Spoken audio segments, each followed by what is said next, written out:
I per primera vegada es fa una gran actuació de recuperació en els ecosistemes aquàtics de l'Alt Pirineu i de la Vall d'Aran durant 5 anys. La meitat del finançament prové de fons europeus.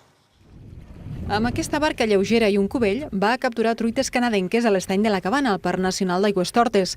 Són una espècie invasora i l'objectiu és eliminar-les. Abans de fer-ho, han d'estudiar la densitat de peixos que hi ha a l'aigua utilitzant una xarxa especial. S'utilitza tot el món per poder comparar les dades de captura per unitat de temps. Són exemplars de la truita irisada i que es va llançar en aquest estany al voltant dels anys 50 del segle passat. Han d'aclarir quin paper desenvolupen en aquest ecosistema i per això analitzaran les truites al laboratori després de mesurar-les i pesar-les. 554.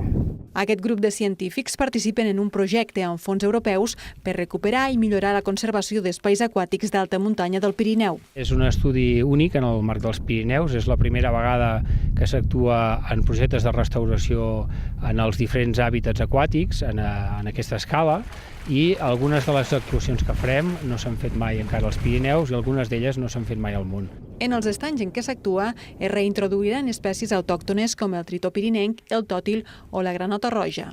Aquests hàbitats, que són força sensibles, havien sofert processos de degradació per les construccions hidroelèctriques, per la repoblació amb peixos, en alguns casos no autòctons, i per això convé tornar-ho a la seva situació inicial.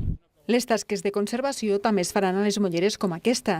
En alguns prats negats d'aigua es restringirà l'accés al bestiar. També es construiran passarel·les i es desviaran camins per evitar que el pas de turistes malmeti la vegetació.